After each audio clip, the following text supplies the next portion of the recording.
Mari dimulai. Ada pertanyaan dari brosurnya? Ada beberapa pertanyaan dari brosur di halaman pertama. Hadis Rasulullah sallallahu alaihi wasallam. An Abdillahi qala Rasulullah sallallahu alaihi wasallam, alaikum bisidqi fa inna sidqa yahdi ilal birri wa innal birra yahdi ilal jannah wa ma yazalur rajulu yasduqu wa yatakharras sidqa hatta yuktaba indallahi siddiqan wa iyyakum wal kadhiba fa innal kadhiba yahdi ilal fujuri wa innal fujura yahdi ilan nar wa ma yazalur rajulu yakdzibu wa yatakharral kadhiba hatta yuktaba indallahi kadzaban. Rawahu Muslim. Dari Abdullah bin Mas'ud, ia berkata, Rasulullah sallallahu alaihi wasallam bersabda, wajib atasmu berlaku jujur, karena sesungguhnya jujur itu membawa kepada kebaikan, dan kebaikan itu membawa ke surga. Dan terus menerus seseorang berlaku jujur dan memilih kejujuran, sehingga dicatat di sisi Allah sebagai orang yang jujur.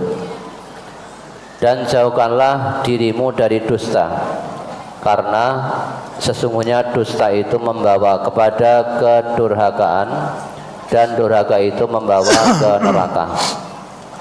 Dan terus menerus seseorang itu berdusta dan memilih yang dusta, sehingga dicatat di sisi Allah sebagai pendusta. Pertanyaan, bahwa dusta atau bohong membawa kepada kedurhakaan dan durhaka itu membawa ke neraka. Ustadz, ada suatu hadis riwayat Bukhari bahwa dusta atau bohong itu dibolehkan dalam 3 hal atau 3 perkara. 1, saat berperang. 2, untuk mendamaikan 2 orang yang berselisih atau bertengkar.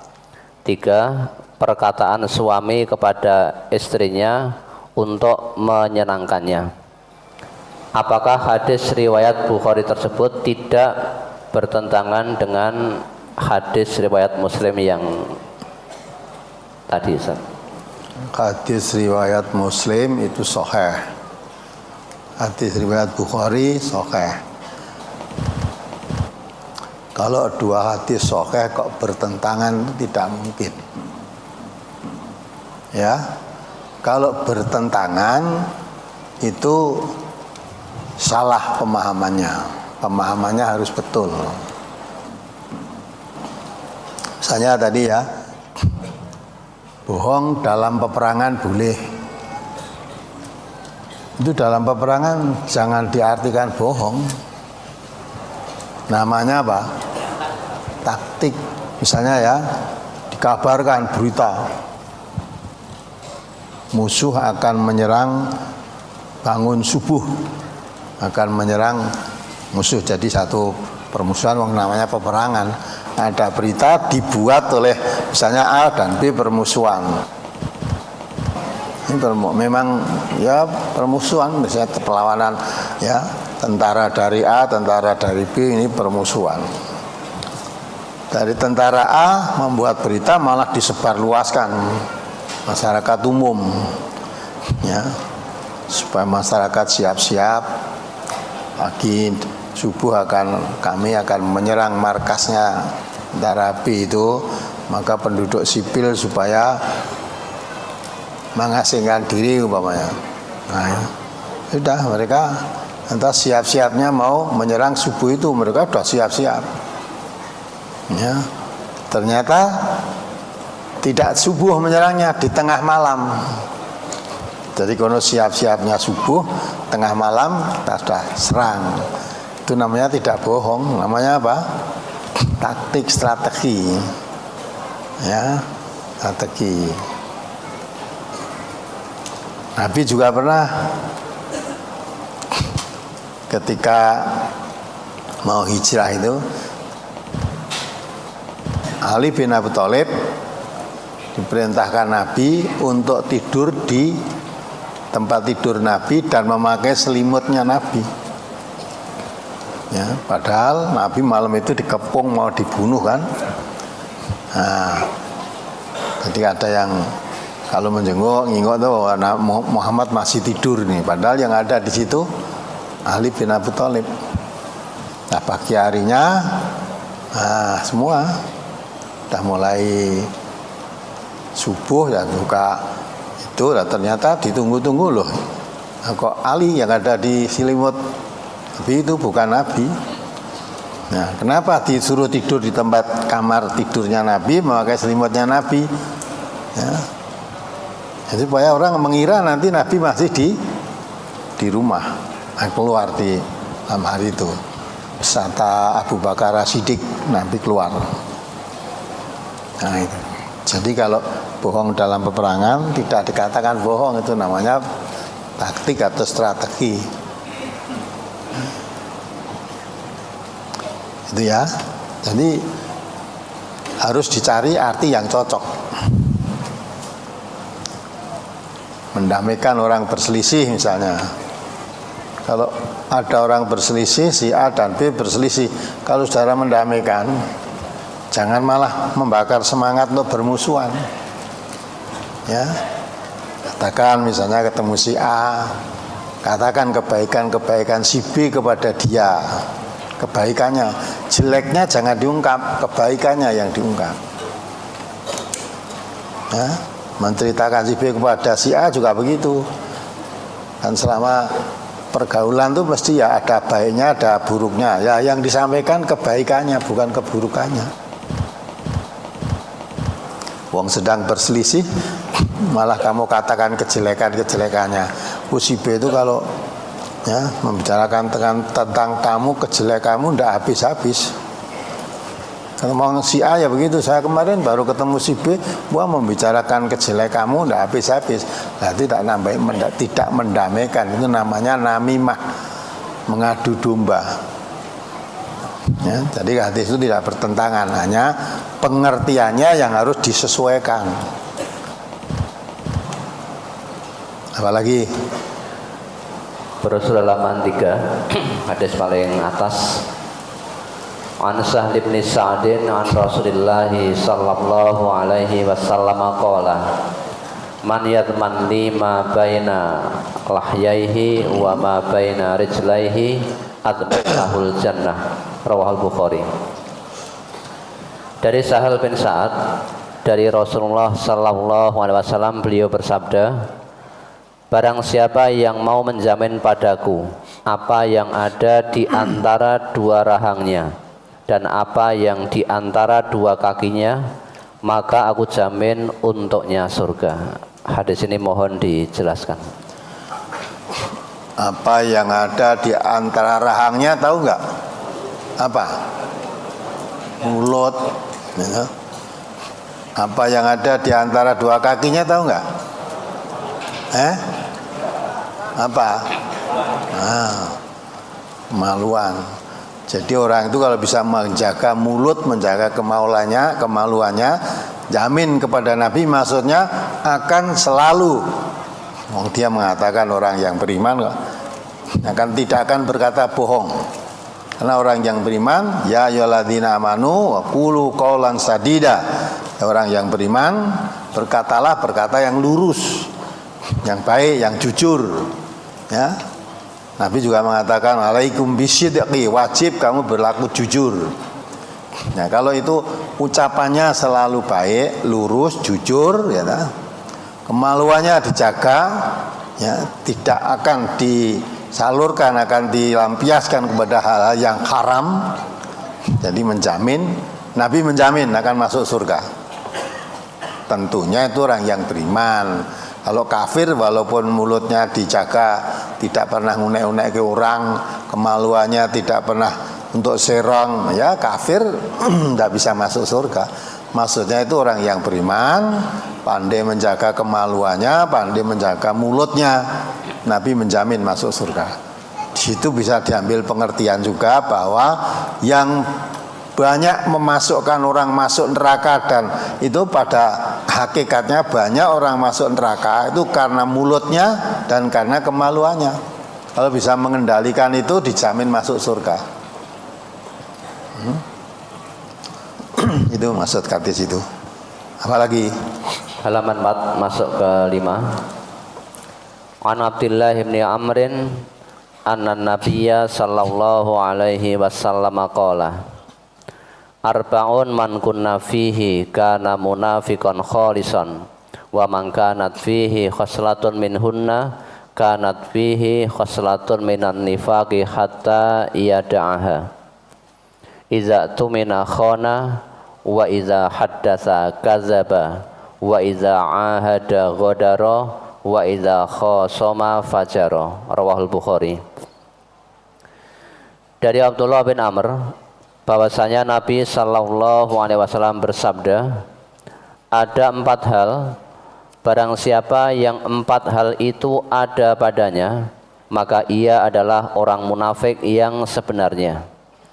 Dan barang siapa ada padanya satu bagian dari yang 4 hal itu, berarti ada padanya satu bagian dari kemunafikan sehingga ia meninggalkannya, yaitu 1, apabila diberi amanat ia khianat. 2, apabila berbicara ia berdusta. 3, apabila berjanji menyelisihi. Dan 4, apabila bertengkar ia curang. Berdasarkan hadis tersebut dijelaskan bahwa salah satu ciri orang munafik yang sebenarnya adalah apabila dia bertengkar itu curang. Apakah orang yang bertengkar tidak curang itu berarti bukan munafik? Dan apakah itu berarti Islam membolehkan bertengkar? Dalam hal apakah Islam membolehkan kita bertengkar, Ustaz?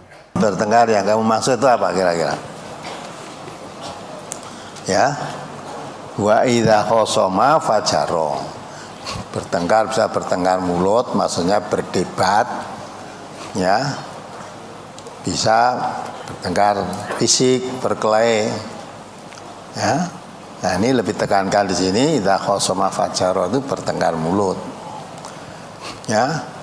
Bertengkar mulut itu orang yang bertengkar itu semuanya merasa dirinya benar dan menganggap yang lain musuh pertengkarnya itu salah. Ya lah. Yang dibicarakan ini orang Islam. Kalau orang kafir, ya, tak bisa. Yang memasukkan neraka bukan hanya itu, ya, orang munafik. Maka apabila bertengkar dia curang. Bertengkar itu mencari kebenaran. Kalau orang Islam, sumbernya kebenaran itu dari mana? Allah dan Rasul. Maka di dalam Al-Quran itu fa in tanaza'tum fi syai'in farduhu ilallah wa rasulih. Kalau sedang terjadi pertengkaran, perselisihan, ya, perdebatan di antara kamu, maka kembalilah pada Allah, pada Rasulnya, pada Rasulullah. Karena sumbernya kebenaran itu Allah dan Rasul. Ya, itu. Maka kalau orang Islam sedang terjadi pertengkaran mulut mencari kebenaran, ingat al-haqqu mir rabbikum. Kebenaran itu dari Tuhanmu, bukan dari kamu.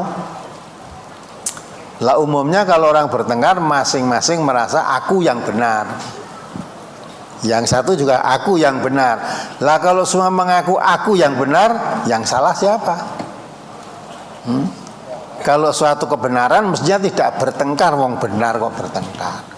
Maka kalau kamu mencari kebenaran, jangan mengatakan aku yang benar, aku yang benar. Al-haqqu mir rabbikum. Kebenaran itu dari Tuhanmu. Maka kalau memang kamu bertengkar mencari kebenaran, farudduhu ilallah wa rasul. Kembalikan pada Allah dan Rasul. Disitulah sumbernya kebenaran. Nah ini bertengkar sama-sama Muslim, ditunjukkan hadis Nabi, tunjukkan ayat-ayat Al-Quran, ndak mau, tetap ngeyel bergudul pokoknya. Lah itulah. Pokoknya ngene, pokoknya kamu itu mencari kebenaran apa bergudul. Ya lah. Maka hadis ini bisa dipahamkan kalau berdebat bergudul, ngeyel. Tanpa bener barang tetapi jawab wis pokoknya lho. Aja pokoknya nek kowe kalau kamu orang Islam mencari kebenaran sehingga kamu perdebatan pertengkaran mencari kebenaran, sadarlah kebenaran itu datangnya dari Allah. Maka memang kalau kamu bertengkar mencari kebenaran faruduhu ilallah, maka kembali pada Allah, wa Rasul, kembali pada Rasul. Orang bergudul, ciri munafik itu ya, nek bertengkar mungkin bergudul. Kau nggak ke pojok, tutup ayat, tutup hadis tetap orang nompo karena bertentangan dengan hawa nafsunya, terus jawabnya pokoknya ngono kuwi. Nah itu bergudul, itu ciri kemunafikan. Nah kalau orang mukmin balikan pada Quran diterangkan ayat ini, oh iya menyadari betul saya yang salah, Qurannya mesti yang benar. Nah maka kalau dibacakan ayat Quran, zadathum imanan, bertambah imannya. Kalau tadi hanya berdebat tanpa dasar, sekarang tunjukkan ini ayatnya. Harusnya seleh, harus ditunjukkan ayat Quran memang betul. Oh berarti saya yang salah. Ini betul Al-Quran ini. Nah mestinya damai begitu. Tapi jenenge wong munafik ya, tunjukkan ayat-ayat Quran barang wis pokoknya. Nah itulah. Nah itu kalau yang ngaku beriman dia munafik. Ya kan? Sebab kalau ditunjukkan ayat Al-Quran, diterangkan ayat Al-Quran, dibacakan ayat Al-Quran itu kalau orang yang beriman zadathum imanan, tambah imannya. Kalau tambah imannya berarti sadar kesalahan saya menyalahi ayat ini, saya segera kembali, aruduhu, kembali pada Allah. Tapi kalau memang hatinya kotor ya, sebetulnya hakikatnya orang munafik sebetulnya orang kafir. Hanya kekafirannya dibungkus dengan keimanan. Hatinya mengimani, katanya iman, tapi hatinya mengkufuri. Ya, mengkufuri. Nah, kalau orang yang begitu itu dibacakan ayat-ayat Al-Qur'an tidak zadathum imanan, tetapi zadabhum rijsan ila rijhim. Zadathum rijsan ila rijhim. Ya, tambah kafirannya di samping kekafiran yang sudah ada. Coba dibaca surat Tobat 125 itu. Jadi itu orang, tanda-tanda orang kafir itu ya, atau orang yang artinya penyakit, termasuk orang munafik itu, ditunjukkan ayat-ayat Quran nggak mau, malah dibacakan ayat Quran tambah kekafirannya. Ya, balik Quran nggak mau, pokoknya ini pokoknya, makin penentangannya makin kelihatan. Ayo dibaca. Surat Taubah nomor surat 9 ayat 125. Wa ammal ladzina fi qulubihim maradun fazadathum rijsan ila rijsihim wa matu wa hum kafirun. Dan adapun orang-orang yang di dalam hati mereka ada penyakit, maka dengan surat itu bertambahlah kekafiran mereka di samping kekafirannya yang telah ada, dan mereka mati dalam keadaan kafir. Ya kan? Jadi bacakan ayat-ayat Quran itu kok malah tidak tambah imannya, malah tambah kafirnya. Saya kita anyele bacakan data ayat-ayat Quran, pokoknya aku ngene ya, itu makin penentangannya makin kelihatan. Padahal kalau orang yang beriman, coba dibaca ayatnya surat Al-Anfal ya, ayat 2-3 itu. Surat Al-Anfal nomor surat 8 ayat 2 dan 3. Innamal mu'minuna alladzina idza dzukirallahu wajilat qulubuhum wa idza tuliyat 'alaihim ayatuhu zadathum imanan wa 'ala rabbihim yatawakkalun. Ya, itu aja dibaca. Sesungguhnya orang-orang yang beriman itu adalah mereka yang apabila disebut nama Allah gemetarlah hati mereka, dan apabila dibacakan kepada mereka ayat-ayatnya bertambahlah iman mereka karenanya, dan kepada Tuhanlah mereka bertawakal. Terus satu ayat lagi. alladzina yuqimuna sholata wa mimma razaqnahum yunfikun, yaitu orang-orang yang mendirikan sholat dan yang menafkahkan sebagian dari rezeki yang kami berikan kepada mereka. Terus Ulaika humul mu'minuna haqqan lahum darajatun 'inda rabbihim wa maghfiratun wa rizqun karim. Itulah orang-orang yang beriman dengan sebenar-benarnya. Mereka akan memperoleh beberapa derajat ketinggian di sisi Tuhannya dan ampunan serta rizki nikmat yang mulia. ya, coba dibaca dari ayat 2 tadi sampai itu ya, terakhir ayat 5. Artinya, sesungguhnya orang-orang yang beriman itu adalah mereka yang apabila disebut nama Allah, gemetarlah hati mereka, dan apabila dibacakan kepada mereka ayat-ayatnya, bertambahlah iman mereka karenanya, dan kepada Tuhanlah mereka bertawakal, yaitu orang-orang yang mendirikan sholat dan yang menafkahkan sebagian dari rezeki yang kami berikan kepada mereka. Itulah orang-orang yang beriman dengan sebenar-benarnya. Mereka akan memperoleh beberapa derajat ketinggian di sisi Tuhannya dan ampunan serta rezeki atau nikmat yang mulia. nah itu kan siapa? Orang yang beriman itu siapa? Ya, dalam surat Al-Anfal tadi dari ayat 2 sampai ayat 5 ya, diterangkan mereka itu siapa? Alladzina idza dzukirallahu wajilat qulubuhum. Kalau nama Allah disebut itu kalau orang beriman langsung kontak hatinya. Kalau tadi bertengkar mulut ya sudah mencari kebenaran, kalau sudah disebut ya kita kembali pada Allah. Lalu disebut nama Allah itu seleh, tidak gemetar. Memang kebenaran itu sumbernya dari Allah, bukan aku yang benar. Maka kalau kita sedang bertengkar, berselisih sama orang mukmin itu, kalau mau mencari kebenaran, jangan mengatakan aku yang benar.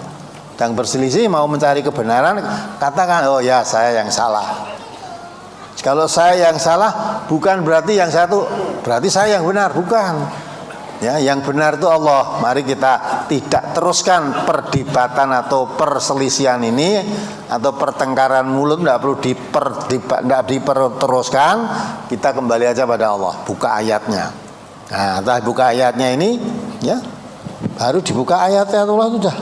Dia kembali pada Allah, hatinya gemetar, ada kontak, rasa takut kepada Allah kalau menyalahinya, dan rasa berharap untuk mengikuti petunjuk Allah.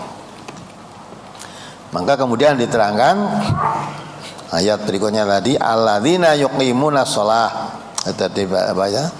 Ayat 2 dulu ya. Innamal mu'minuna alladzina idza dzukirallahu wajilat qulubuhum wa idza tuliyat alaihim. Apabila dibacakan kepada mereka ayat Allah tadi ya, wa idza tuliyat alaihim ayatuhu, ayat-ayatnya Allah dibacakan kepada orang yang beriman itu, zadathum imanan, yang bertambah imannya. Kalau bertambah imannya, perbuatannya akan diperbaiki sesuai dengan ayat tadi. Ya, tadinya bergudul pokoknya cari kebenaran, enggak, setelah dibacakan ayat, oh ya kita harus kembali, kita sesuaikan. Yang benar mesti ayat-ayat Allah. Kalau perbuatan saya menyalahi ayat Allah, saya mesti salah. Yang betul itu ayat-ayat Allah. Nah, maka dibacakan ayat-ayat Allah itu tambah imannya, berarti perbuatannya makin baik, tidak bergudul, tidak ngeyel, ya, kembali pada Allah tadi. Kemudian setelah mengembalikan dirinya kepada Allah, berserah diri, wa 'alallahi yatawakkalun, ya. Di situ diterangkan iman, wa di situ diterangkan zadathum imana wa 'ala rabbihim yatawakkalun. Berserah diri, bertawakal kepada Allah. Tawakal pada Allah, tidak ngeyel tadi. Ya. Siapa mereka itu? Alladzina yuqimuna shalah wa mimma razaqnahum yunfiqun. Ya, orang mendirikan salat dan diberi rezeki oleh Allah, sebagian kecil diinfakkan dan dikeluarkan sedekahnya, ya. Walladzina yuqimuna shalah wa mimma razaqnahum yunfikun. Terus ditutup oleh Allah ini, ulaika humul mu'minuna haqqo. Mereka yang semacam itulah orang yang imannya benar, atau orang yang benar-benar beriman. Ya, kalau benar beriman dibacakan ayat Allah kok malah tambah ya penyakitnya, tambah kafirnya. Di pada ayat tadi zadathum rijsan ila rijsihim. Kalau orang yang beriman bacakan ayat Allah itu tambah imannya, bukan malah tambah benci dengan ayat yang dibacakan tadi. Kembali pada pokoknya orang gelem bali tadi ya. Nah, itu tidak betul itu. Nah, sehingga menjadi orang yang beriman sebenarnya itu mentaati Allah. Ya, ditunjukkan ayat-ayat Allah sudah seleh. Karena memang yang benar itu Allah. Kalau kita bertengkar mencari kebenaran, ketahuilah sumbernya kebenaran itu Allah. Al-haqqu mir rabbikum. Kebenaran itu dari Tuhanmu. Al-haqqu mir rabbika. Kebenaran itu dari Tuhanmu. Fala takunanna minal mumtarin. Maka kamu jangan ragu terhadap kebenaran dari Allah itu. Nah, itu maksudnya. Apalagi masih di halaman 5 hadis yang tengah. Wa Nabi Hurairah anna Rasulullah sallallahu alaihi wasallam qala atadruna mal ghibah qalu Allahu wa rasuluhu a'lam qala zikruka akhaka bima yakrahu qila afara'aita in kana fi akhi ma aqulu qala in kana fihi ma taqulu faqad tabtahu wa in lam yakun fihi faqad bahattahu. Rawahu Muslim. Dari Abu Hurairah bahwasanya Rasulullah sallallahu alaihi wasallam bersabda kepada para sahabatnya, tahukah kalian apakah ghibah itu? Para sahabat menjawab, Allah dan Rasulnya yang lebih mengetahui. Beliau bersabda, ghibah ialah kamu menyebut tentang saudaramu dengan apa-apa yang dia tidak suka. Ada yang bertanya kepada beliau, bagaimana pendapat engkau jika keadaan saudaraku itu memang betul-betul seperti apa yang aku katakan? Rasulullah sallallahu alaihi wasallam bersabda, jika keadaan saudaramu itu betul seperti apa yang kamu katakan, maka sungguh kamu telah berbuat ghibah kepadanya. Dan jika apa yang kamu katakan itu tidak ada padanya, maka berarti kamu telah berbuat buhtan atau kebohongan kepadanya. Yang ditanyakan pada kalimat, bagaimana pendapat engkau jika keadaan saudaraku itu memang betul-betul seperti apa yang aku katakan? Seperti sekarang ini para tersangka korupsi yang kita bicarakan agar menjadi pelajaran untuk yang lain agar tidak melakukan hal korupsi. Apa hal seperti itu juga termasuk ghibah atau menggunjing?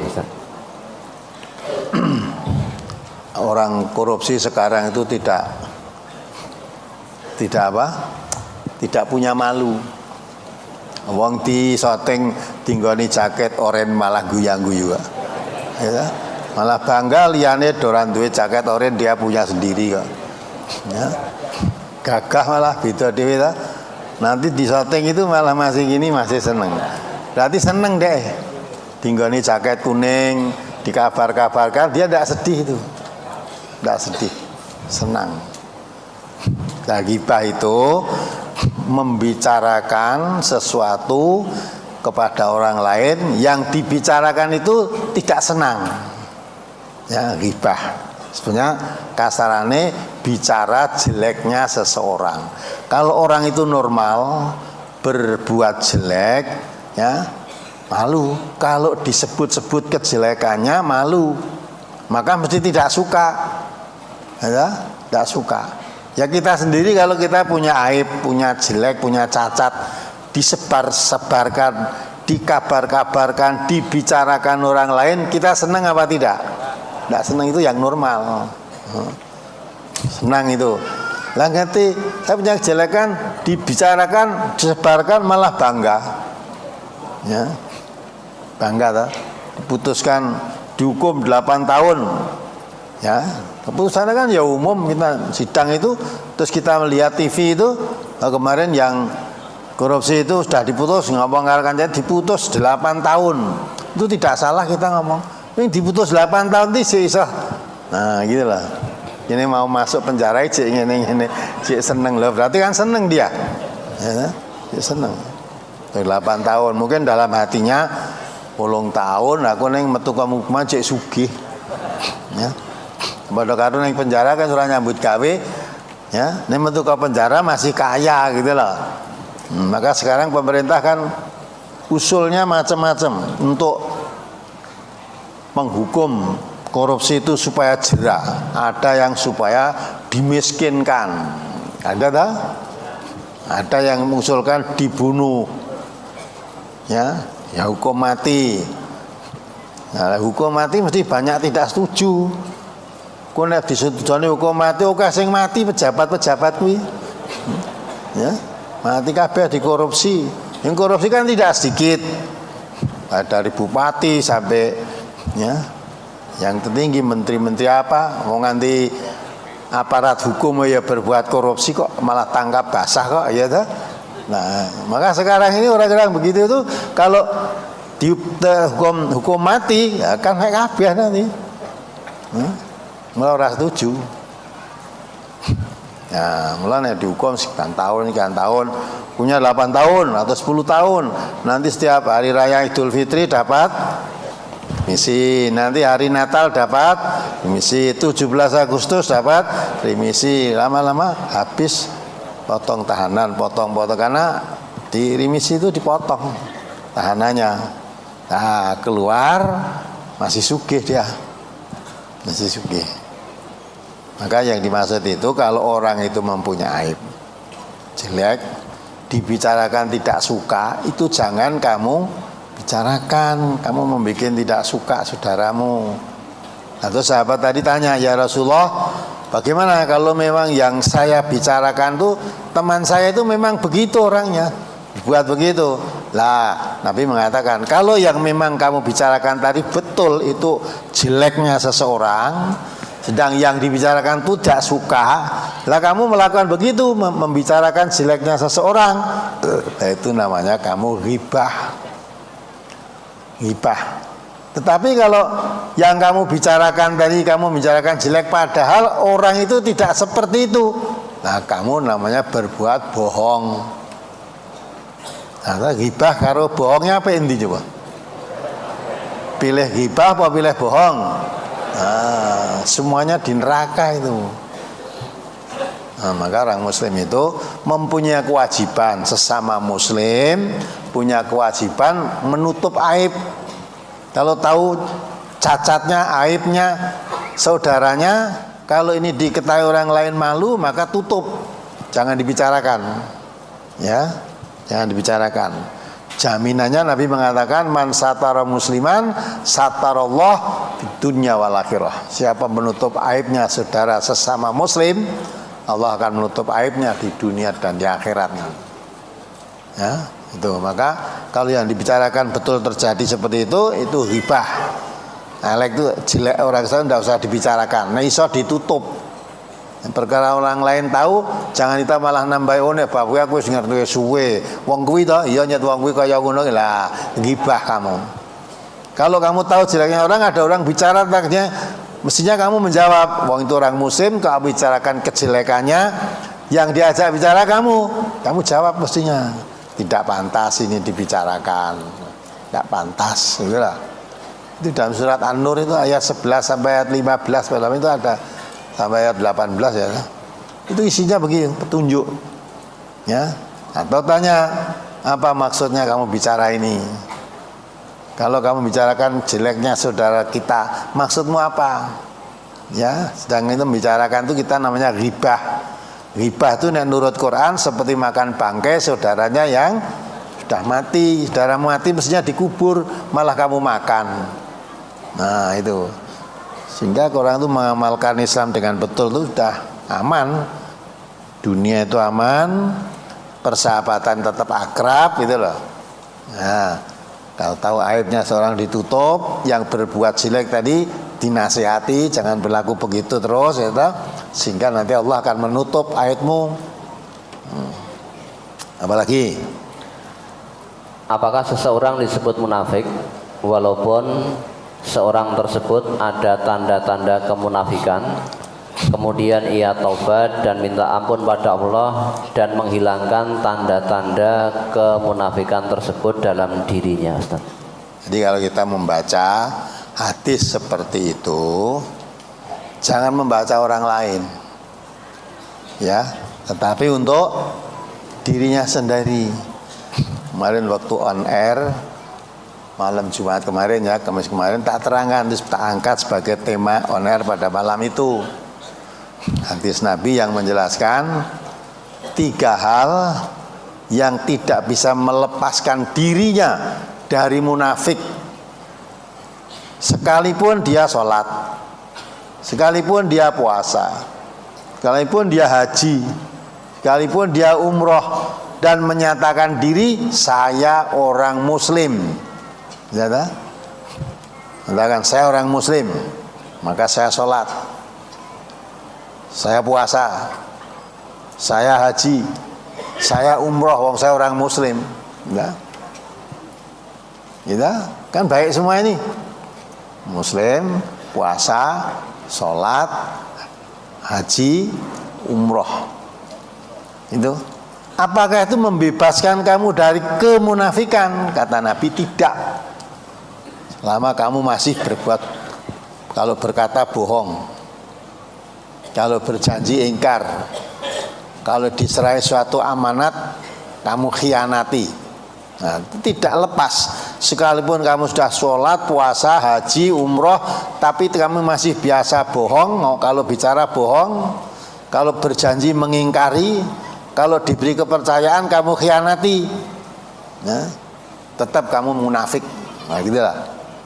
Nah, sedang munafik itu tempatnya fittarkil asfali minanar, fittar innal munafiqina fittarkil asfali minanar. Kata Allah begitu. Orang munafik itu di neraka yang paling bawah.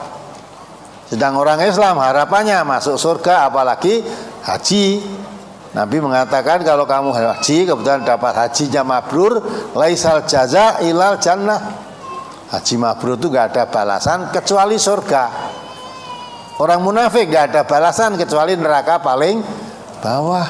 Maka mestinya kemunafikan dengan keimanan tidak bisa bercampur. Nah, kamu sudah sholat, sudah puasa, sudah haji, sudah umroh, ini biasa bohong, biasa ingkar janji, dan biasa khianat. Kan tidak bisa satu, tidak bisa menyatu itu. Nah, maka puasanya rusak, hajinya rusak, umrohnya rusak, surganya gagal, tempatnya di neraka paling bawah. Nabi mengatakan 3 hal itu tidak bisa membebaskan dirimu dari kemunafikan. Walaupun kamu sholat, walaupun puasa, walaupun haji, walaupun umroh, 3 hal itu kalau masih kamu lakukan, kamu tidak bebas dari kemunafikan. 3 hal itu apa? Idza hadatsa kadzaba. Kalau bicara bohong, jadi wong gue omong bohong. Bicara bohong, lama-lama kamu dicap di sisi Allah nanti menjadi pembohong. Ya, orang Islam nggak ada pembohong, itu nggak ada. Bohong aja dilarang. Wa idza wa'ada akhlafa, kalau janji ingkar, tidak pernah ditepati. Tiap janji apa saja mesti ingkar. Ya, ingkar. Wa idza tumina khona, kalau diberi kepercayaan khianat. Kepercayaan kan bangun musola, uangnya habis, musolanya ora dadi. Ya, padahal minta sumbangan kemana-mana untuk bangun masjid, bangun musola, ora wujud sumbangan entek. Nah, itu namanya tidak amanat ya, itu munafik. Sifat munafik itu. Walaupun haji, kalau seperti itu gajimu bukan mabrur tapi mabrut, mardut, ya, tolak. Nah, itulah. Maka jangan kita merasa bersih diri Lah kalau ada hadis semacam itu jangan untuk melihat orang lain. Saya masih ada ndak? Kalau bicara saya bohong. Ada ndak sifat saya suka mengingkari janji? Ada ndak kalau saya diberi amanat saya khianati? Kalau ada, oh berarti hadis ini mengenai saya ini. Nah kalau mengenai saya, maka supaya kita menjadi orang ulaika humul mu'minuna haqqan, menjadi orang mukmin yang sebenarnya, sifat kemunafikan mari kita kikis habis dari diri kita ini. Kalau bicara qaulan sadida, berkata yang lurus, yang benar. Ya, jangan sampai kalau kita berkata bohong. Kalau janji ditepati. Kalau diberi amanat, pegang teguh amanat itu. Nah, itu dah. Maka itu 3 hal itu kalau ada munafik. Tambah 1 lagi sempurna. Idza khosoma fajara tadi. Idza hadatsa kadzaba. Cara bicara bohong. Idza wa'ada khlafa, janji mengingkari. Wa idza tumina khona, diberi amanat khianat. Wa idza khosoma fajara, kalau bertengkar, berdebat atau berselisih tadi bergudul, ngeyel, tidak mau kembali kepada kebenaran. Kalau itu ada 4-4-nya, kata Nabi, orang itu munafiqon kholison, ya, munafik murni, tidak campuran apa-apa. Ya, ibaratnya emas itu 24 karat, orang yang tembagane. Nah itulah yang, walau kamu sudah sholat, sudah puasa, sudah haji, kalau itu ada pada dirimu, muspro semua. Maka mari kita perbaiki diri kita, jangan untuk membaca orang lain. Ya. Itu ya, apalagi? Mohon dijelaskan bagaimana hukumnya atau bagaimanakah seseorang penceramah memberikan ceramah dengan membuat dongeng-dongeng yang tidak mempunyai dasar atau dalil. Aku senengnya ya nek dengar kayak gue kok. Ya dah. Orang-orang sukanya kalau nek dijak bali ning Quran kan sunah malah orang gatekke. Ini didongengke, diceritake ngono iki malah ya dah. Itu kita sudah dididik sejak kecil. Ya dah, kita sudah dididik sejak kecil dah. Di sekolah SD dia diulang, terus diterangke. Katanya binatang yang paling cerdik itu apa? Kancil. Ijek keling ya. Nah, wis mendarah daging. Wancili sapa-sapa diapusi kok. Asu diapusi. Ya. Asu dikurung nang keranji to ya. Ya. So ditilih kancil. Sing dikurungi kancil. Karena mangani timun gitu, tangkap yang punya tegalan kurung. Jadi tiga asu nili. Loh, ngapa cil kok kowe nang kene? Nah, ceritane guru, ya. Tuh kajian jawab, oh aku arep dipek mantu, ya, sing duwe tegal iki. Ya. Terus tak ganti nih ya cil, ojo, ya, ojo, itu dah, aitane. Asune nesu nekat, oh ya wis nek karepmu ngono ya wis aku tak buka sik. Nah, mlebu kok aku tak metu sudah. Barang asune ning kono, kancile wis karya slamet kowe tinggal lunga. Nah, ngono ki dicekokke wiwit cilik kita. Jadi diajari pinter ngapusi kaya kancil. Ning kancil kalah karo iya ngono. Tapi nanti tele sumber nang ndi ya ora enek. Tapi mendarah daging nganti tua-tua sakmene jek siapal. Ya ta. Lah nek mung dongeng cerita ngoyo silakan. Ning nek mbok kandhake aturan agama ya ngono kuwi ngapusi. Ya kalau kita menceritakan agama, mendakwahkan Islam, sumbernya itu dari Quran dan Sunnah, aja cari dongeng, gitu. Solo itu terkenal dongenge Jongko Tingkir, getheke di Sangga Boyo, gitu.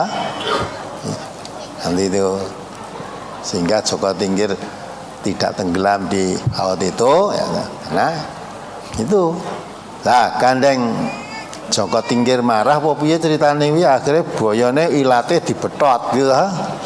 Nganti sayahe ne boyo ora ndek ilat. Sebabe dibetot Joko Tingkir zaman semono. Ngene ya dipercaya ya. Lah sing dibetot ilate boyo zaman Joko Tingkir sayahe ne boyone ya ora duwe ilat kabeh. Jadi kita berusaha kalau kita dakwah agama Islam, agama itu mesti Islam.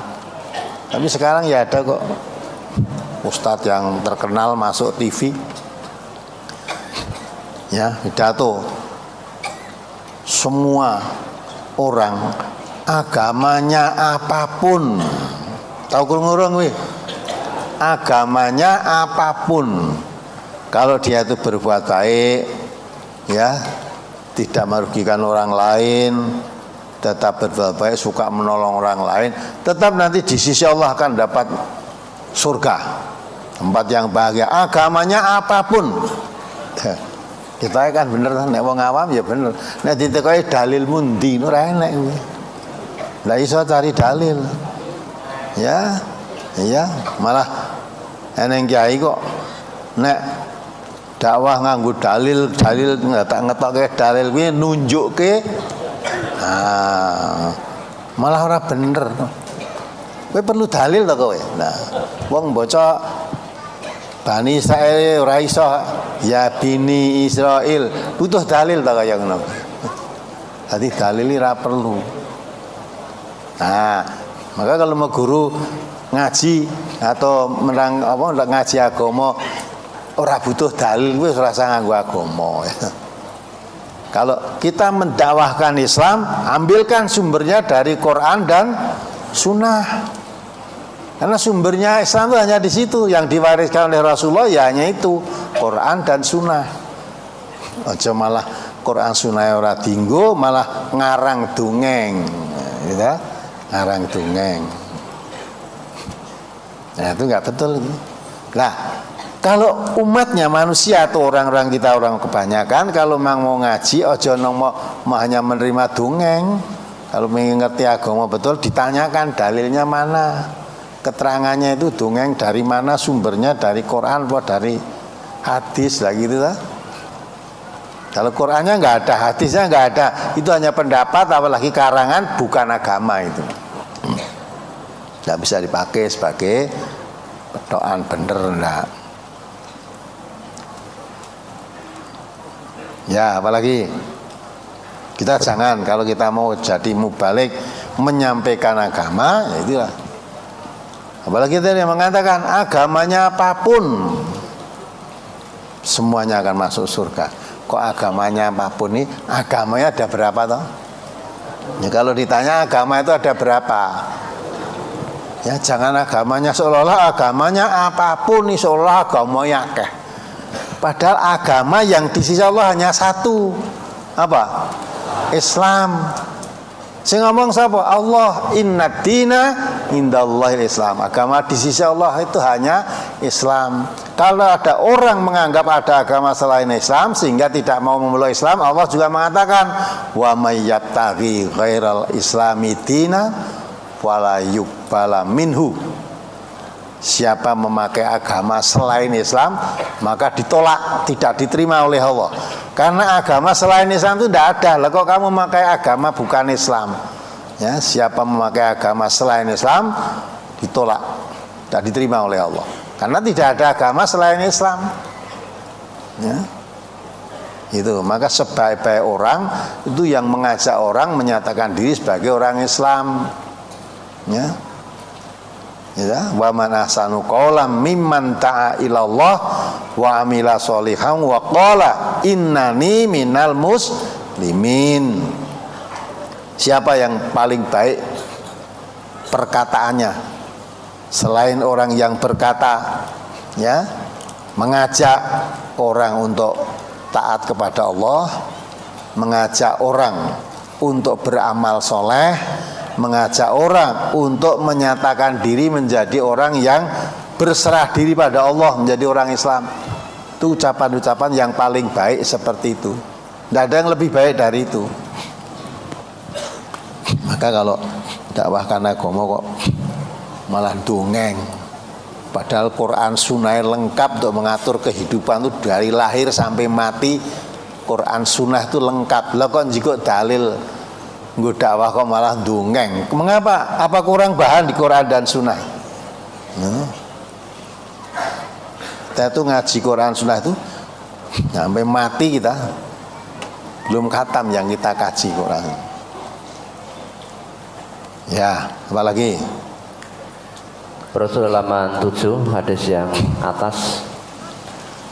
An Abi Umamah qala qala Rasulullah sallallahu alaihi wasallam ana za'imun bi baitin fi rabadil jannati liman tarakal miraa wa in kana muhiqqan wa bi baitin fi wasatil jannati liman tarakal kadhiba wa in kana mazihan wa bi baitin fi a'lal jannati liman hassana khuluquhu. Rawahu Abu Dawud. Dari Abu Umamah ia berkata, Rasulullah sallallahu alaihi wasallam bersabda, aku menjamin dengan rumah di bagian bawah surga bagi orang yang meninggalkan berbantah meskipun dia benar, dan aku menjamin dengan rumah di tengah-tengah surga bagi orang yang meninggalkan dusta meskipun dalam bergurau, dan aku menjamin dengan rumah di bagian atas surga bagi orang yang memperbagus akhlaknya. Berdasar hadis ini dijelaskan bahwa Rasulullah menjamin dengan rumah di surga bagi orang yang meninggalkan berbantah meskipun dia benar. Bagaimanakah jika dengan diamnya kita itu akhirnya malah menimbulkan fitnah karena kita tidak mengungkapkan yang sebenarnya, karena kita dituduh dan dipojok-pojokkan tanpa mereka mau tabayun. Tidak usah khawatir, kita sudah diajari oleh Allah, inna sholati wa nusuki wa mahyaya wa mamati lillah. Dah, kalau kita memang sudah melakukan sesuatu yang benar berdasarkan Quran dan Sunnah, kemudian orang yang tidak suka mengatakan kita tuh ingkarus sunnah, ya, di MTA itu kan dikatakan oleh seorang ustadz kita ingkarus sunnah. Malah sekarang ini tambah lagi, kita dituduh, kalau dulu dituduh aliran Wahabi, ya,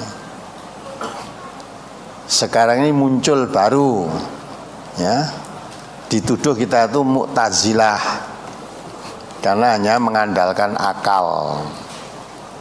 Ada lagi yang mengatakan itu faham dari Khawarij. Coba, kalau kamu dituduh begitu, kamu mengakui sebagai Khawarij, Mu'tazilah, apa ingkarus sunnah? Ya, orang yang menuduh itu datang ke sini pun belum pernah sudah bisa menuduh. Ya, tidak perlu orang semacam itu, tidak perlu dilayani. Sebab nanti kalau dilayani akhirnya ya pokoknya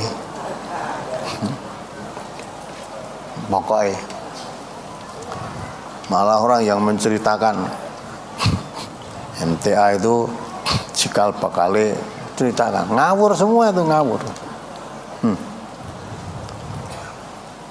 Katanya dia kan ada di Solo itu ada tiga Abdullah yang menyatu. Satu Abdullah Marzuki, yang kedua Abdullah Sungkar, yang ketiga Abdullah Tufail. Itu semuanya itu yang membuat kacau. Ya, yang Abdullah Tufail itu yang mendirikan MTA sekarang pecah jadi dua, salah satunya pimpin saya. Nah, itu sumber kekacauan dari situ. Padahal orang itu ngerti pun tidak bisa cerita. Dan itu diangkat di YouTube. Nah, kowe nang ngladeni wong kaya ngono kuwi lenyeng kamu. Biarkan saja orang mau bilang apa wis sak karepmu. Wong kowe ndek cangkem. Cangkemi sing nggo ngomong ya sing duwe cangkem to. Wis mau ngomong apa silahkan. Ya, silahkan. Ada lagi seorang profesor kiai cuma masuk YouTube. Ya. TV radikal itu ada 6. Wis maca apa sing ngrungokke to? Nah, iya, salah satu diantaranya TV MTA. Ya, ndak meneh kena. Ya toh, wes mbak arani radikal apa gak arani gumbal apa gak, wes terserah, ndak apa-apa. Wong kowe duwe cangkem harmoni sak karepmu. Tapi jangan kira kamu akan selamat. Ma yalfidu min qaulin illa ladaihi raqibun atid. Apa yang keluar dari mulutmu itu dicatat oleh Allah. Dengan catat malaikat pencatat akan mencatat. Nah, besok di hadapan Allah kamu akan ditanyakan, mulutmu dikunci, tidak bisa bicara. Yang menjadi bicara, menjadi saksi nanti tangannya, kakinya. Dah, tidak bisa menghindar kamu. Nek saiki urung dikunci, mungkin cangkeme urung dikunci, munia sak karepmu dah. Tapi ketahuilah yang kamu ucapkan keluar dari mulutmu akan dipertanggungjawabkan di hadapan Allah. Ya. Mungkin juga kan, mungkin ini juga mendengarkan ketika tak oner ada orang kiai dari Pontianak sana yang tanya Pak Abu Suhada itu tanya, karena ada seorang kiai di sana mengatakan bahwa MTA itu aliran sesat. Ditanya oleh dia, apa Bapak pernah ke sana? Mengatakan aliran sesat, Bapak pernah ketemu dan ya tidak, tapi bisa mengatakan dari mana? Nah gitu tadi ditanya. Nah, akhirnya setelah tidak bisa menjawab, akhirnya pokoknya loh. Nah itu namanya orang bergudul kayak gitu. Ya, kalau memang maka kemarin saya ketua orang tak terangkan kalau memang kepingin tahu betul di MTA ini datang ke sini. Membawa Pontianak ke sini tuh jauh, ya, iman biayanya tak ragati dari sana. Datang ke sini Pontianak. Biar tidak mudah mengatakan MTA itu aliran ingkarus sunnah atau aliran apa, terserah tadi yang kamu katakan. Kamu mukim di sini 1 bulan, katakan begitu ya. Mukim di sini 1 bulan, ya. Biaya hidup tak tanggung, wis ora bayar. Mempelajari, ngerti tenan MTA jane ingkarus sunnah tenan apa tidak. Nah, biaya pulang pergi di sini 1 bulan tak jamin, wis ora bayar, gratis. Wes ngono, nek ngerti tenan lagi kowe ngerti MTA tenan. Ya. Ingkarus sunnah apa bukan? Nek ingkarus sunnah kamu kewajiban menunjukkan loh ini khususnya benar kamu mengingkarinya. Ada lagi yang mengatakan MTA tidak percaya adanya jin. Lah wong jin iki Quran eneng jenenge surat jin. Lah kok ndak percaya ya mengingkari Quran. Ya. Quran itu ada surat jin. Itu disebarluaskan begitu. Apa maunya mereka? Nah, nek panjang benar apa yang kamu katakan MTA seperti kamu katakan, kenapa kamu tidak mau datang ke sini? Tunjuknya salahnya di mana? Kalau memang kita salah dari Quran dan Sunnah, kita akan mengikuti. Nah, adapun pemahaman yang berbeda, kita saling menghormati. Ya kan gitu? Maka kita tidak perlu melayani orang-orang semacam itu. Tidak perlu. Sampai Nabi mengatakan hindari berdebat. Walaupun kamu benar, akan dibuatkan rumah di surga. Sebab sudah namanya berdebat itu mesti yang bicara apa? Hawa nafsu. Pimpin oleh akalnya, dipimpin oleh hawa nafsu. Ya tak? Maka Islam Quran itu tidak perlu diperdebatkan, tetapi dikaji. Kalau sudah mengerti diamalkan. Kalau tidak mengerti ditanyakan yang mengerti. Ya itu diamalkan. Rasa tidak perdebatan. Itu sumber kebenaran kok malah debat. Kalau kamu mencari kebenaran, tidak perlu berdebat. Farudu ilallah wa rasuli. Kembali pada Allah dan Rasul. Sudah kembali pada Allah dan Rasul, tinggal sami'na wa atokna. Yang Quran hadis dia perlu debat. Apalagi yang berdebatkan. Maka Nabi kita mengatakan siapa yang meninggalkan perdebatan walaupun kamu benar akan dibuatkan rumah di surga. Pokoknya namanya debat itu ya tadi. wes saya yakin kebenaran ini kandake iki suwe-suwe pokoke iki malah malah dadekke wong jadi membantah Al-Qur'an to. Wis ora usah kamu setuju boleh, tidak setuju boleh. Ya. Itu. Nah, kalau memang kamu merasa yang diterangkan di ini salah, datang ke sini tunjukkan kebenarannya. Nanti kita akan rujuk kepada kebenaran. Rujuk pada kebenaran. Itu ya. Jadi hal-hal semacam itu jangan saudara perdebatkan. Terus ngarani ente aliran sunnah, ingkarus sunnah, ada Wahabi, ada Khawarij, ada Mu'tazilah, ya, macam-macam sekarang ini muncul. Itu biarkan saja. Nanti Allah yang akan menilai amalan kita. Yang katakan maka nanti orang akan ditinggal orang itu semacam itu nggak akan laku. Ya sebenarnya laku kue ragil merene ya.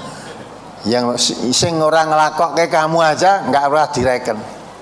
Ya, kamu tidak mengerti nyatanya kan tidak laku. Baru aja kita meresmikan cabang perwakilan 67 tempat di seluruh Indonesia. 64 ya. Baru aja tanggal 17 kemarin tuh. Bagimu tidak laku, ini bagi yang lain berlaku. Ini yang datang ini pun dari jauh-jauh. Dari Gunung Kidul sekarang ini 1 bis, dari Pacitan 1 mobil, dari Pati 2 mobil, dari Sukomoro Magetan 26 orang, Sine Ngerambi, Kedunggalar, Widodaren 2 bis dan 4 mobil, Kota Semarang 30 orang. Masih ada mungkin yang belum terdaftar, yang belum mendaftarkan diri di sini. Ya. Semua datang dari jauh-jauh. Yang dekat sini malah ada rakrung. Yang dengar tuh memutar balikkan, itu aliran sesat, jangan diikuti. Itu Mu'tazilah, andalkan akal. Ya. Tafsir akal. Ya dah. Kamu tidak paham. Tapi sudah menuduh dari jauh. Sudah katakan, sudah sejak dulu diterangkan MTA itu bukan lembaga penafsir Al-Quran, tapi MTA itu mempelajari lembaga dakwah yang di sini mempelajari tafsir Quran, ya, bukan menafsir. Kita bukan ahli tafsir. Ahli tafsir yang ada ini sudah banyak, buku-buku kita lengkap. Ya, kita mempelajari tafsir. Para mufasir satu dengan yang lain pun kadang-kala berbeda. Tapi perbedaan itu tidak usah diperdebatkan, cari titik temunya. Ya, bukan pendapat saya yang paling benar, tidak, kebenaran itu dari Allah. Maka seluruh MTA di mana saja yang mendengarkan berita negatif tentang MTA, tidak usah digagas. Kita jalan terus, ngaji terus, hasil kajinya kita amalkan. Nah, kita amalkan, ngaji terus kita amalkan. Orang yang di mana saja itu ada yang setuju, ada yang tidak setuju. Yang tidak setuju biasanya ngelek-elek. Itu rasa dirungokke. Yang setuju biasanya yang setuju itu memuji-muji, memuja-muja. Maka kita jangan sakit hati kalau dicela, dijelek-jelekan, wala yakhafuna laumata laim. Qur'annya begitu. Ya, tidak takut celaan dengan orang-orang yang suka mencela, orang digagas gitu. Dan juga jangan tambah sombong, besar kepala kalau banyak yang memuji. Pujian manusia tidak menentukan. Kalau manusia memuji-memuji, wah MTA itu ahli surga, MTA itu bagus, MTA itu dakwahnya sangat bagus, tidak usah digagas. Kamu mengatakan bagus, belum tentu Allah menilai kita bagus. Tapi kalau orang banyak mencela, ya aliran sesat, aliran ingkar sunnah, aliran ngalalkan anjing, aliran zina dan makin dan sebagainya tadi, rasa digagas. Ya. Belum tentu kalau orang manusia menjelek-jelekan, Allah juga menilai kita jelek. Sudah diberi modal oleh Allah, inna sholati wa nusuki wa mahyaya wa mamati lillah. Aktivitas kita itu hanya mengharap ridha Allah. Orang boleh suka, orang boleh tidak suka. Kamu suka atau tidak suka tidak merubah penilaian Allah sedikit pun. Nah, itu harus kita punya daya tahan begitu. Nah, kita karo ngrungokke wong sing ngrasani itu ya sudah. Tapi banyak menurut pengakuan saudara yang silaturahim diangkat pagi sebelum ngaji itu, ya. Ada yang lulusan pondok juga tadi tantangan itu. Jadi selama ini itu ya sudah mau melu-melu, malah tadi saya dulu Islamnya Islam keturunan. Nah, keturunan ya saat ajar amalan-amalan Islam ya manut keturunan nih. Ya dia katakan Quran toh, dikon bali ning Quran Sunnah jawabe malah bal natabi'u ma wajadna alaihi. Cukup dah usah kembali Quran dan Sunnah. Saya mengikuti tinggalannya bapak-bapak simbah-simbah kita dahulu. Udah, walaupun itu menyimpang dari kebenaran. Pokoknya mbahku dhisik ngene kok lah gitu kan. Ya. Maka itu tidak perlu dimasukkan hati. Kalau saudara sibuk mengurusi orang yang mencela, mencaci, mengatakan begini, mbok urusi malah kamu sendiri ora sida ngaji ngurusi wong kaya ngono ra entek. Kene diurusi rampung, urung nganti rampung tukul kono genting elek-elek. Kono elek-elek mbok parani rampung kono ngelek-elek. Kowe nekani wong elek-elek terus kowe ora sempat ngapi ya apike kan. Ora sempat ngaji akhirnya. Maka mari kita fastabikul khairat. Kalau kamu merasa baik kita jelek, mari kita berlomba dalam kebaikan. Jangan berlomba mencari-cari kejelekan orang lain. Dilarang dalam agama. Tajasus wala tajasasu. Jangan mencari-cari kesalahan orang lain. Setelah dapat kesalahan akhirnya menjadi pergunjingan. Pada Allah juga mengatakan wala yaghtab ba'duhum ba'dha. Jangan menggunjing satu dengan yang lain. Seperti menggunjing itu tadi, seperti makan bangkai saudaranya yang sudah mati. Ya, apalagi? Halaman 7 hadis yang di tengah. An Abi Hurairah an Rasulillah sallallahu alaihi wasallam annahu qala man qala li sabiyyin ta'ala haka summa lam yu'tihi fahiya kadzbatun rawahu Ahmad. Dari Abu Hurairah dari Rasulullah sallallahu alaihi wasallam bahwasanya beliau bersabda, barang siapa berkata kepada anak kecil, kesinilah saya beri, kemudian ia tidak memberinya, maka yang demikian itu adalah perbuatan dusta. Biasanya bapak-bapak atau ibu-ibu dalam mengatasi anaknya yang rewel atau nangis akan menjanjikan kepada anaknya akan diberi mainan atau diajak jalan-jalan, atau kalau nanti jadi anak yang baik akan diberi hadiah. Tapi ternyata setelah anaknya diam dan jadi baik, bapak dan ibunya ternyata bohong dan ingkar janji. Apa yang demikian diperbolehkan, karena kalau tidak anaknya nangis terus dan merengek-rengek sampai membuat bingung orang tuanya, padahal orang tuanya tidak punya uang untuk menuruti keinginan anak tersebut. Sudah. Lo ngatasi anak cilik wis bingung gitu kok. Artinya kan negara iki piye? Ngatasi anak cicil, anake dhewe tur masih kecil, kuwi bingung jalan keluarnya harus ngapusi coba. Lah ngurusi negara 250 juta, iki nek ora ngapusi apa ya iso nek kaya ngono modele. Modele kaya ngono kuwi ya ta. Maka Rasulullah sejak dini melarang orang berbuat bohong, sekalipun kepada anak kecil. Lah kalau itu dilaksanakan betul, baik, negerinya akan jadi baik. Ngatasi cah cilik bingung, padahal mudah itu. Janji neng ditenani, itu kan ya gampang golek janji-janji sing kira-kira bisa ditenani. Wong tua saya ini, ibu-ibu barang itu kadang-kadang orang janji ini malah medeni kok. Anak nangis no, ojo nangis kok gondol wewe lho. Kadang gitu ta, gondol wewe. Coba bengok-bengok ning kene udah ditekak demit. Wih basa diwedeni wewe iki apa, demit ya apa. Belum pernah tahu dan tidak pernah dasar dari Quran dan Sunnah wis diwedeni sejak kecil tertanam, nanti kalau wis gede itu ya itu wedi wewe, wedi demit, wedi gendruwo, wedi glundung pringis itu ada coba. Itu semua sudah dengar belum itu? Pernah dapat dalil? Glundung pringis iki kaya ngopo, wewe kaya ngopo, wedon iki kaya ngopo, tetekan iki kaya ngopo, ya nah. Kalau tetekan di desa saya ada, nggede wong tek malah digoleki bar wong dodol bakmi tetek. Nah, itu lah. Maka model-model gitu itu jangan. Nabi sangat teliti sekali. Manggil anak, rene deh tak wenehi. Datang tidak diberi, bohong kamu.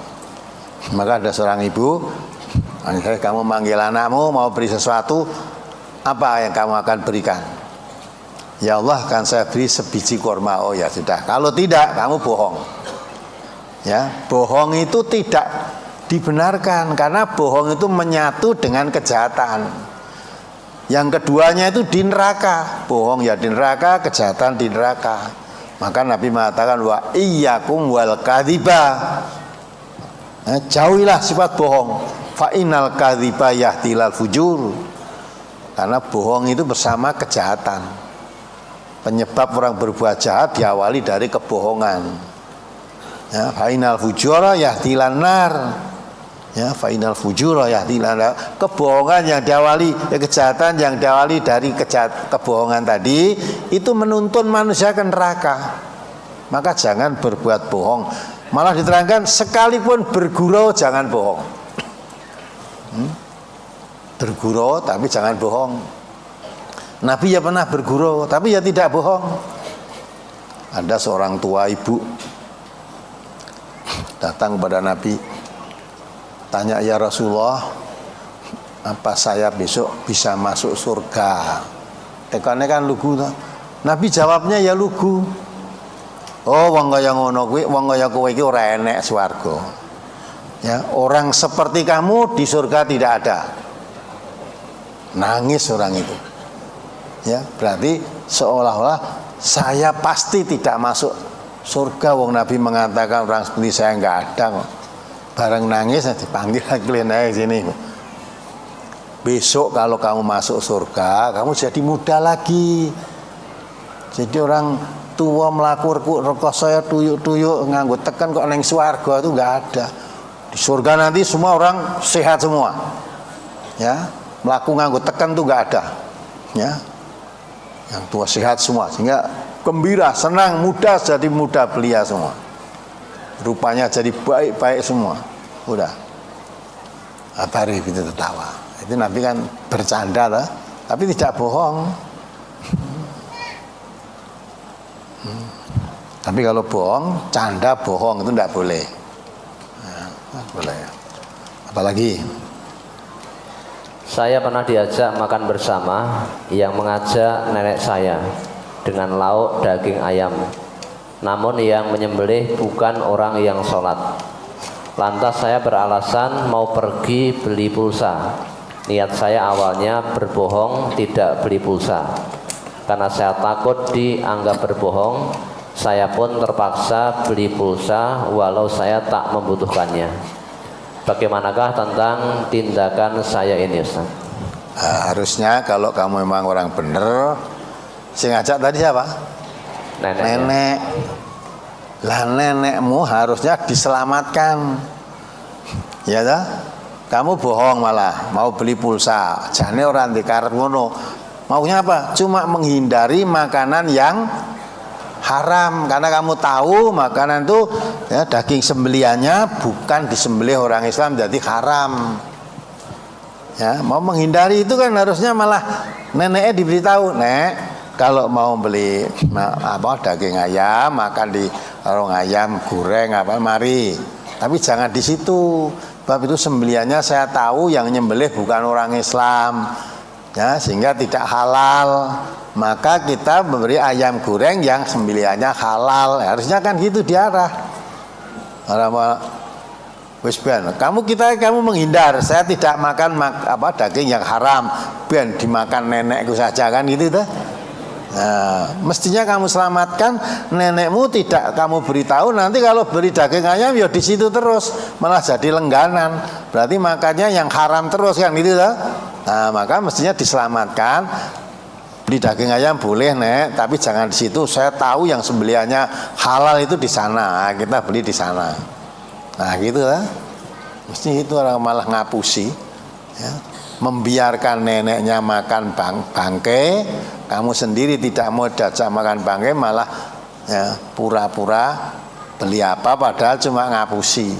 Nah, mestinya sikapmu tidak seperti itu kan, kasihan kalau nenekmu makan bangkai haram, ya. Nenekmu mungkin tidak dosa karena tidak tahu, lah kamu malah dosa kamu. Tahu di situ penyembelihannya tidak halal, nenekmu makan di situ kamu biarkan, malah kamu menghindar, nenekmu dibiarkan, kan dosa kamu. Maksudnya kamu tahu harusnya nasihati. Apalagi halaman 8 hadis yang bawah. An Anas bin Malik qala Rasulullah sallallahu alaihi wasallam la yastaqimu imanu 'abdin hatta yastaqima qalbuhu wala yastaqimu qalbuhu hatta yastaqima lisanuhu wala yadkhulu rajulun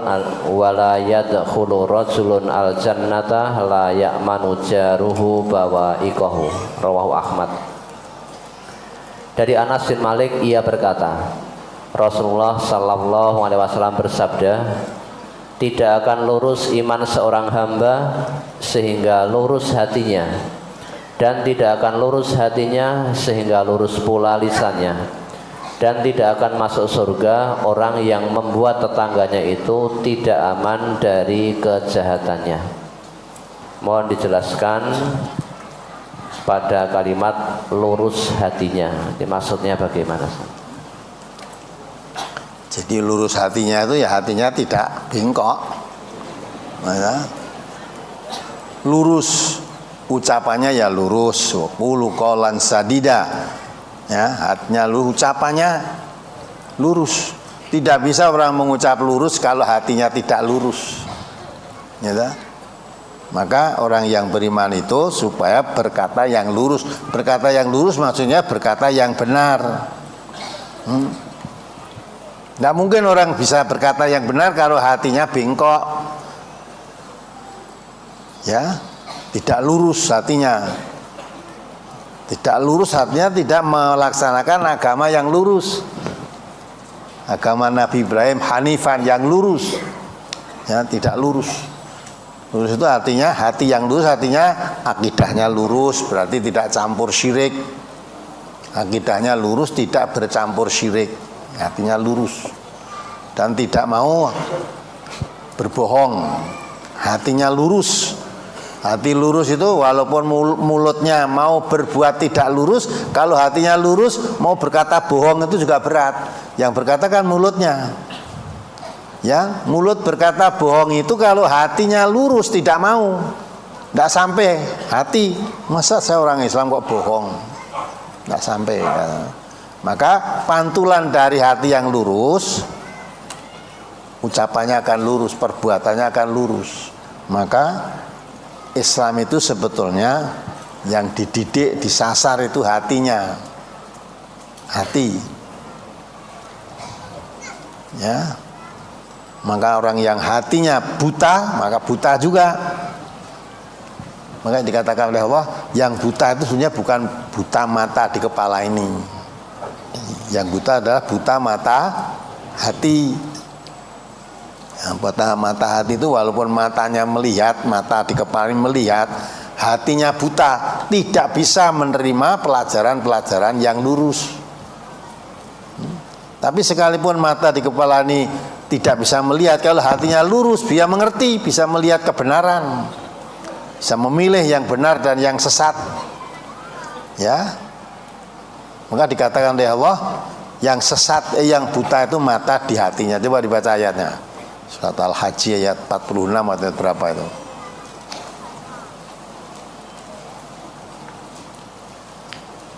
Surat Al-Hajj surat 22 ayat 46. Afalam yasiru fil ardi fatakuna lahum qulubun ya'qiluna biha aw adhanu yasma'una biha fa innaha la ta'mal absar walakin ta'mal qulubul lati bis sudur. Maka apakah mereka tidak berjalan di muka bumi, lalu mereka mempunyai hati yang dengan itu mereka dapat memahami, atau mempunyai telinga yang dengan itu mereka dapat mendengar? Karena sesungguhnya bukanlah mata itu yang buta, tetapi yang buta ialah hati yang di dalam dada. Ya, apakah mereka tidak mendengar? Ya, kalau orang menggunakan penglihatannya, menggunakan pendengarannya, tentunya bisa mengerti berjalan di muka bumi ini. Mengapa kamu melakukan suatu hal yang tidak benar? Mengapa kamu melihat satu jalan yang bengkok, yang tidak baik? Apa kamu tidak melihat, ya, tanda-tanda kekuasaan Allah yang dibentangkan ini, baik yang tersirat maupun yang tersurat, ya?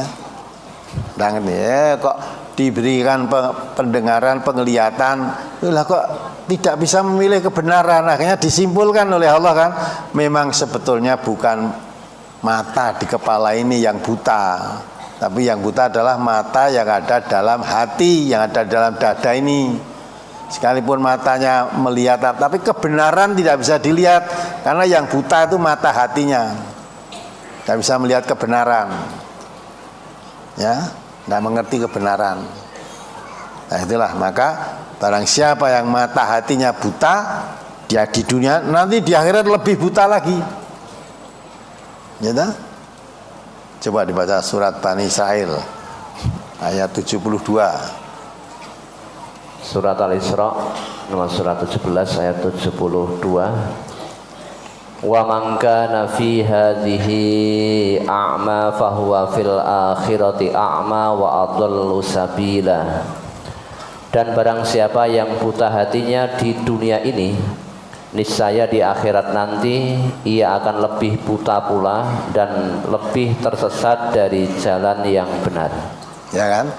Siapa yang di dunia ini buta hatinya, di akhirat akan lebih buta lagi, dan dia akan tersesat dari jalan yang lurus, dari jalan yang benar. Ya kan? Di kepala, mata di kepala ini melihat apa-apa, melihat, tapi satu kebenaran yang tidak bisa dilihat. Ya. Walaupun di dunia itu mata kepalanya tidak bisa melihat, yang biasa disebut tunanetra, tapi mata hatinya melihat, dia tetap bisa melihat kebenaran, bisa memilih jalan yang benar, tidak terperosok kepada jalan yang sesat. Itu mata hatinya melihat, itu menjamin keselamatan. Tidak akan lurus iman seorang hamba sehingga lurus hatinya. Ya, lurus hatinya itu tidak belak-belok, akidahnya lurus, ya, tidak campur dengan syirik. Kalau dia mau beribadah ya lurus ibadahnya, tidak bercampur dengan bid'ah, lurus ibadah itu akhirnya mengikuti yang dicontohkan oleh Rasulullah dan sahabat-sahabat Rasulullah. Artinya tidak akan lurus hatinya sehingga lurus pula lisannya. Kalau hatinya lurus, ucapan yang keluar pun ucapannya lurus. Kalau hatinya lurus, tidak mau berbuat salah, tidak mau berbengkok, jalan bengkok, ucapan yang keluar tentu lurus juga. Maka Allah memerintahkan, ya ayyuhalladzina amanu qulu qaulan sadida. Ya. Qulu itu ucapan yang disuruh yang beriman. Maka kalau hatinya beriman, tanda kalau kamu beriman, berkatalah kamu berkata yang lurus, kata yang jujur. Kalau kamu tidak iman, perkataanmu bohong itu biasa, tidak jujur itu biasa. Karena jujur itu pantulan dari hati yang lurus tadi. Kalau hatinya yang lurus, takut dosa pada Allah, akan mengucap bohong itu sudah tidak berani. Wong hatinya lurus, bab kita berkata bohong, apalagi mengandung fitnah, apalagi menggunjing, ya. Walaupun orang tidak tahu, tapi apa yang keluar dari mulut kita itu dicatat oleh Allah, akan dipertanggungjawabkan nanti di hadapan Allah. Nah, kalau hatinya lurus nggak mau begitu. Ya, nah, kalau ucapannya selalu bohong, nunjukkan hatinya tidak lurus. Itu. Enggak lurus iman kepada Allah, enggak lurus. Ya. Nah, itulah ya, terus ditutup akhir. Hadis itu tidak akan masuk surga orang yang membuat tetangganya tidak aman dari kejahatannya. Sehingga orang yang beriman itu mempunyai tetangga, tetangga itu merasa aman dengan perbuatan, dengan ucapan orang yang beriman tadi. Kalau orang beriman kok tetangganya selalu disakiti hatinya, terganggu ketentramannya karena kejahatannya, itu jelas bukan orang yang beriman. Kalau orang yang beriman, tetangganya itu ikut merasa aman, tidak terganggu karena ucapannya, tidak terganggu karena perbuatan jahatnya. Tidak sekedar saya beriman, ya, tidak sekedar kita sholat, kita puasa, tapi suka mengganggu tetangga. Pernah tanyakan kepada Nabi kan? Sahabat bertanya pada Nabi, ya Rasulullah, orang ini ibadahnya baik, sholatnya tekun, rajin, dan sebagainya, tapi suka menyakiti hati tetangganya. Bagaimana orang semacam itu ya Rasulullah? Nabi jawabnya singkat, finnar. Sholatnya rajin, puasanya rajin, ibadahnya sregep, tapi perbuatannya selalu menyakiti hati tetangganya. Jawabnya Nabi finnar. Karena kalau dikaitkan dengan hadis ini, tidak akan masuk surga orang yang membuat tetangganya tidak aman dari kejahatannya. Tidak akan masuk surga berarti masuk mana? Neraka, karena di sana tidak ada tempat selain surga dan neraka, nggak ada tempat lain. Maka kalau tidak surga berarti di neraka. Kalau tadi menjamin yang bisa menjamin di antara dua rahangnya, dia menjamin di antara dua kakinya, dijamin tidak masuk neraka, berarti dijamin masuk surga. Ya. Kalau dikatakan tidak masuk surga, berarti dijamin masuk neraka. Ya, gitu kan? Mudah-mudahan dipahami. Maka iman itu tidak sekedar dalam ucapan, tidak sekedar juga dalam perbuatan, tapi harus ucapan dan perbuatan itu karena didorong dari dalam hati yang lurus tadi, hati yang iman. Hatinya yang lurus, dengan lurus keimanannya tadi, apa yang keluar dari perbuatannya, apa yang keluar dari mulutnya selalu dalam kebenaran. Maka dijamin masuk surga. Apalagi? Pertanyaan dari brosur cukup. Ya, tidak ada lagi yang dari brosur. Ya, ternyata kita kaji itu kan, ya, mungkin di antara kita masih ada yang merasa asing kan. Kita sendirilah termasuk saya. Sebelum kita mempelajari, ternyata surga itu tidak semudah orang mengharapkan. Ya, tidak usah itu. Karena menyakiti hati tetangga aja tidak masuk surga. Ya, sudah sholat, sudah puasa, tidak, ini hanya karena kita bohong, ingkar janji, khianat, itu pun masih digolongkan orang munafik. Orang munafik itu tempatnya di neraka. Dan kita sholat, kita puasa, kita haji tentu mengharapkan surga. Tapi Nabi mengatakan tidak lepas dari kemunafikan kalau kamu masih melakukan 3 hal itu, yaitu bohong, ingkar janji, khianat. Masih dihitung munafik kita. Nah, terus salat kita, puasa kita, haji kita muspro, habitat amaluhum. Perbuatan orang munafik itu rusak semuanya amalnya. Maka kalau kita kaji dari Al-Quran dan Sunnah Nabi mengenai orang-orang munafik, mengenai orang-orang kafir, teliti diri kita. Ada tidak sifat-sifat seperti itu? Kalau ada sifat-sifat yang diterangkan dalam Al-Quran, sifatnya munafik, sifatnya orang kafir, sifatnya, kita berantas sebanyak, semaksimalnya. Jangan sampai ada pada diri kita. Jangan untuk membaca orang lain. Ya, orang lain kamu baca, kamu teliti kebersihannya, nanti malah dirimu sendiri lengah. Seolah-olah diri kita sudah bersih, kita jadi orang iman yang mu'minuna haqqo. Ulaika humul mu'minuna haqqo. Ya. seolah-olah dia sudah menjadi orang mukmin yang sebenarnya. Ya, padahal kamu habis waktu untuk membaca orang lain. Nah, enggak betul dalam koreksi diri.